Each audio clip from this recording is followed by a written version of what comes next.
وَمِن دُونِهِمَا جَنَّتَانِ، اور ان کے سوا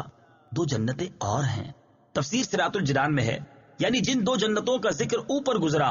ان کے علاوہ دو جنتیں اور بھی ہیں، مگر یہ دونوں ان پہلی جنتوں سے مرتبے، مقام اور فضیلت میں کم ہیں۔ حضرت ابو موسیٰ اشعری رضی اللہ تعالیٰ عنہ سے روایت ہے، رسول کریم صلی اللہ تعالی علیہ وآلہ وسلم نے ارشاد فرمایا، دو جنتیں تو ایسی ہیں جن کے برتن اور سامان چاندی کے ہیں، اور دو جنتیں ایسی ہیں کہ جن کے برتن اور سامان سونے کے ہیں۔ امام ضحاک رحمت اللہ تعالی علیہ فرماتے ہیں، پہلی دو جنتیں سونے اور چاندی کی، اور دوسری دو جنتیں یاقوت اور زبرجد کی ہیں۔ جن جنتوں کا اس آیت میں بیان ہوا ان کے بارے میں ایک قول یہ ہے کہ یہ دائیں جانب والوں کے لیے ہیں، کیونکہ ان کا مرتبہ ان لوگوں سے کم ہے جو اللہ تعالیٰ کی بارگاہ میں کھڑے ہونے سے ڈرتے ہیں، اور ایک قول یہ ہے کہ یہ دونوں جنتیں بھی اللہ تعالیٰ کی بارگاہ میں کھڑے ہونے سے ڈرنے والوں کے لیے ہیں۔ فَبِأَيِّ آلَاءِ رَبِّكُمَا تُكَذِّبَانِ، تو تم دونوں اپنے رب کی کون کون سی نعمت کو جھٹلاؤ گے؟